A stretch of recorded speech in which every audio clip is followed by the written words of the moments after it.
Oke teman-teman, balik lagi di channel saya Jelasan. Di video kali ini saya akan buat tutorial bagaimana cara melakukan analisis hidrologi menggunakan aplikasi ArcGIS. Analisis hidrologi yang akan kita buat ini itu meliputi pembuatan jaringan sungainya, pembuatan jaringan alirannya, terus arah alirannya, sama kita buat basinnya. Analisis hidrologi ini sangat penting karena misalnya kalian di pekerjaan kalian semacam di pertambangan itu biasa insinyernya disuruh untuk membuat analisis hidrologinya yang mencakup apa yang saya sebutkan tadi. Biasanya seperti itu untuk kebutuhan dokumen-dokumen yang ada di pertambangan itu sendiri, misalnya seperti RKB, dan studi kelayakan juga sudah pakai yang ini untuk beberapa analisis yang perlu dimasukkan di dokumen itu. Nah, untuk datanya kali ini itu kita menggunakan data Demnas ya. Data Demnas yang bisa kita download langsung di laman BG-nya. Kalau untuk link downloadnya nanti saya sediakan di kolom deskripsi ya. Sama yang perlu kalian perhatikan, kalau misalnya kalian punya data topografi sendiri itu lebih baik, sebenarnya lebih bagus karena akan lebih akurat proses analisis hidrologi kita dibandingkan kalian menggunakan data Demnas. Tapi kalau misalnya belum ada sama sekali, itu bisa kalian gunakan data Demnas sebagai data awal kalian karena kan kita butuhnya data topografi. Oke, langsung kita masuk ke tutorialnya. Pertama-tama kita coba cari data Demnas yang kita jadikan sebagai acuan untuk data topografinya. Pertama, saya mau masukkan data Demnas yang berada di sini. Ya, data Demnas ini saja. Saya mau data Demnas itu berada di daerah yang memiliki muara sungai supaya kita bisa langsung pastikan kalau jaringan aliran air yang kita buat itu mengarah tepat ke hilir gitu. Saya coba pakai base map yang ada di ArcGIS itu sendiri. Saya pakai base mapnya, terus kemudian saya pakai yang bagian ini ya, bagian topografi. Kemudian saya add untuk memastikan data Demnas itu berada di bagian dekat dengan muara sungai gitu, agar lebih enak validasinya nanti. Nah, sekarang kita bisa lihat base map kita ya. Ini di daerah Kota Kendari. Jadi data Demnas saya tadi itu jauh dari muara sungai. Ini kan ada muara sungai ya. Bisa kita lihat di sini. Kita coba cari lagi data Demnas yang ada di muara sungai itu biar jadi bukti bahwa analisis ini tuh bisa kita gunakan gitu. Oke, kita cari lagi. Ini belum cocok. Yang satunya berarti ya. Nah, kita pakai yang bagian atas. Sebenarnya bisa kita lakukan analisis untuk semua data Demnas, tapi ini akan membutuhkan waktu yang cukup lama ya. Jadi kita coba potong saja biar nanti hasilnya lebih cepat. Oke, kita pilih data Demnas ini sebagai data kita, tapi saya masih mau potong karena ini terlalu besar juga. Oke, saya potong sampai di sini. Kemudian saya klik Windows Image Analysis. Saya klik data Demnasnya, kemudian pilih yang bagian cuttingannya ini. Oke, nah terpotong, saya hapus ini, ya pas di daerah dekat muara ya. Oke, sebenarnya ini bisa kita langsung melanjutkan proses analisisnya. Nah, pertama saya mau buat jaringan sungainya terlebih dahulu. Kita ke bagian ArcToolbox. Kalau misalnya kalian tidak punya ArcToolbox di bagian sini, kalian langsung saja di bagian dekat skalanya. Oke, klik ArcToolbox, kemudian pilih di sini Spatial Analysis Tools. Pilih yang bagian hidrologi. Nah, hidrologi ini kita pilih yang bagian field-nya. Jadi data Demnas ini kita sebenarnya data Demnasnya itu masih berupa data topografi mentah ya. Jadi kayak misal di dalam satu kondisi itu kita mendapati lubang di topografi kita. Nah, lubang ini itu sebenarnya mengganggu pada saat analisis hidrologi. Kenapa? Karena nanti dia dibaca sebagai akhir dari aliran air. Nah, misalnya seperti ini. Ini kan tools field ya, tools field. Kita coba buka tools help-nya. Nah, misalnya seperti ini. Kita tidak mau lubang ini diindikasikan sebagai akhir dari aliran airnya. Tapi kita mau si air itu dia langsung mengalir langsung ke bagian muaranya. Makanya kita coba tutup ini karena ini belum merupakan akhir dari aliran air itu, dan kita tutup akan menghasilkan model yang seperti ini nantinya. Jadi airnya akan terus mengalir sampai kepada bagian hilirnya, sampai kepada bagian muaranya. kita close. Nah, tapi ini kan data citra kita coba cek ya. Usahakan itu sebenarnya kalian pakai yang sistem proyeksi transfer Mercator yang sistem koordinatnya UTM. Kita coba lihat di bagian source. Nah, ini kan masih pakai data mentahan ya guys, 84 ya. Makanya kita coba ganti dulu. Kita ke R-Toolbox, terus ke bagian Data Management Tools. Data Management Tools, kemudian ke bagian Projection and Transformations. Langsung ke bagian raster, terus kita pilih di sini adalah Project Raster. Karena tadi kan sudah terdefinisi ya, jadi kita tidak perlu lagi define citranya. Kita input rasternya, kemudian di sini nanti otomatis akan masuk inputan koordinatnya. Nah, kita coba di sini masukkan WGS 1984, data WGS 1984 UTM sistem koordinat UTM zona 51S. Oke, kita pastikan dulu di sini berhasil, kemudian kita lanjut pada tools fill. Nah, setelah berhasil, jadi kita coba hapus ini yang kedua-duanya. Coba hapus, jadi kita punya satu DNAS yang memiliki sistem koordinat UTM zona 51S. Jadi kita ke fill, langsung saja ke bagian fill tadi. Kita isikan input surface rasternya, itu yang ini. Kemudian kita klik OK. Akan terisi ya, daerah-daerah yang ada lubang tadi itu akan terisi. Coba lihat, akan terisi. Jadi ini ya data fill yang ini yang akan menjadi dasar kita untuk analisis hidrologinya. Nah, setelah itu kita langsung karena kita mau buat jaringan aliran airnya, kita langsung ke bagian flow direction. Flow direction yang ini akan kita gunakan juga pada saat membuat arah alirannya. Ini jaringan alirannya. Terus kita klik OK. Langsung OK saja ya.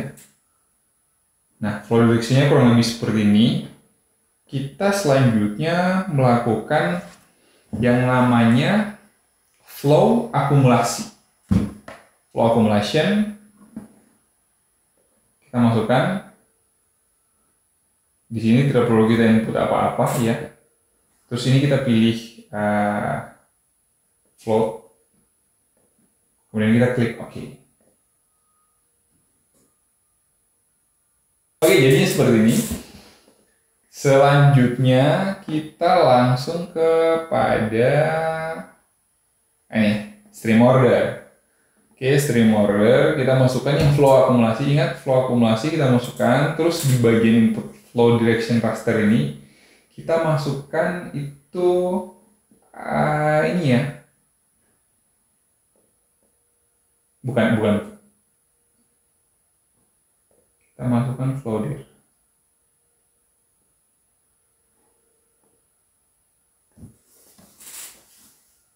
Oke, kita masukkan flow dir. Terus kita langsung oke.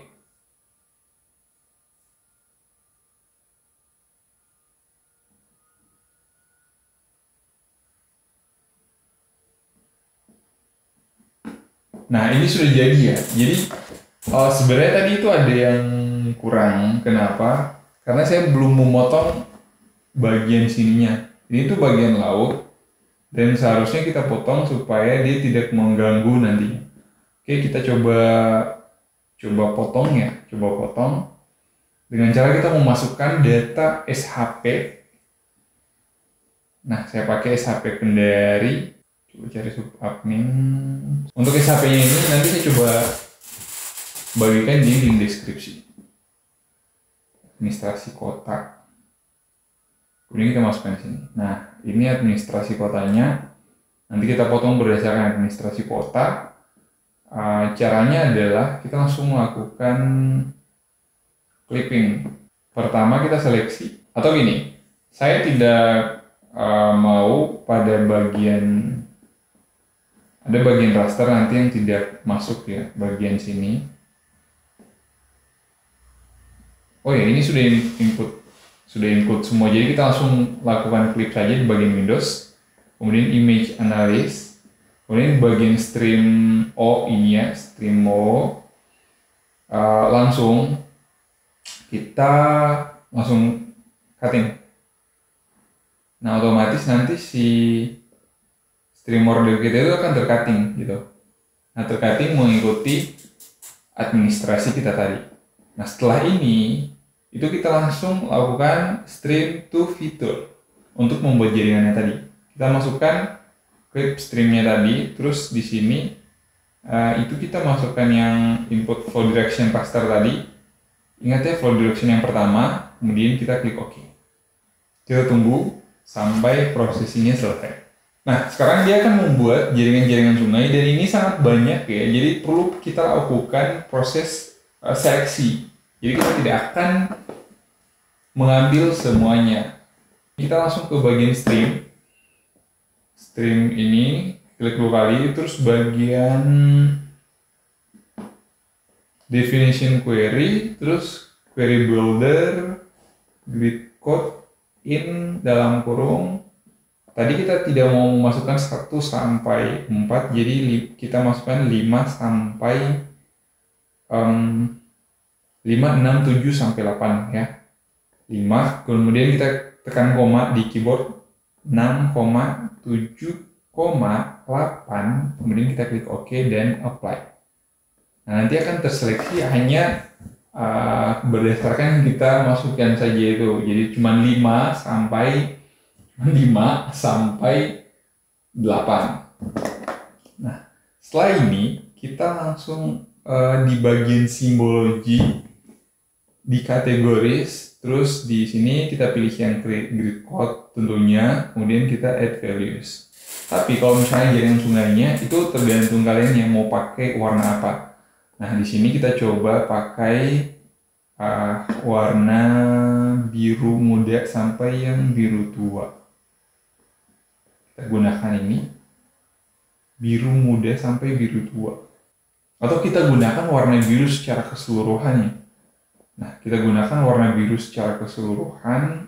Oke, warna biru secara keseluruhan. Nanti kita bedakan di bagian ininya ya. Nah, di sini berdasarkan ketebalannya, kasih 2, ini kasih 3, dan ini tuh kasih 4. Oke, kita apply.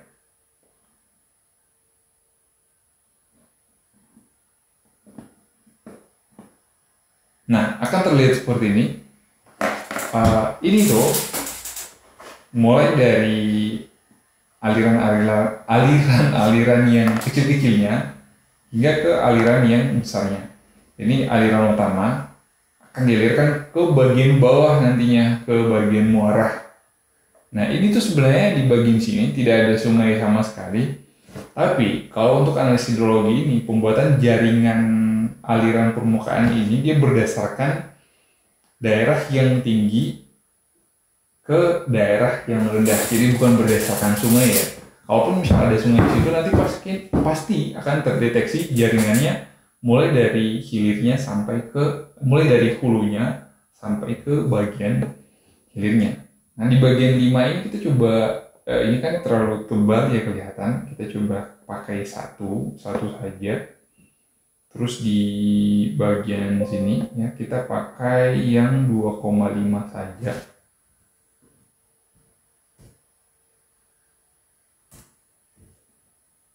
Oke. Nah, sudah seperti ini dan kita sudah selesai melakukan pembuatan arah aliran permukaannya tuh. Nah, ini kan kelihatan. Nah, ini kan kelihatan ya, arah alirannya itu menuju ke muara sungai ya, jadi kelihatan. Jadi hasil analisis kita ini sebenarnya sudah cukup aktual lah. Nah, terus kita akan menggunakan bagian flow direction ini ya. Jadi flow direction ini itu kita harus potong image analysis berdasarkan data administrasi tadi, supaya pada kasus selanjutnya itu kita tidak lakukan proses cutting lagi. Kita cutting memang di data awalnya. Kita munculkan administrasi setelah kita seleksi, terus kita pilih yang flow dir, kemudian kita klik yang tanda gunting ini. Otomatis nanti akan terpotong itu. Akan terpotong. Ini data yang terpotong. Flow direction-nya di bawah ini. Terus kita hilangkan lagi seleksinya, kita hilangkan administrasi ini. Nah, kita tutup dulu untuk yang base map-nya ya, karena ini lumayan berat untuk zoom in zoom out saja itu ya, butuh beberapa waktu gitu. Jadi kita matikan saja karena mungkin koneksi internet gitu. Karena kita sudah buat jaringannya, kita akan buat arah alirannya gitu. Nah, untuk arah alirannya ini kita langsung saja ke bagian resample.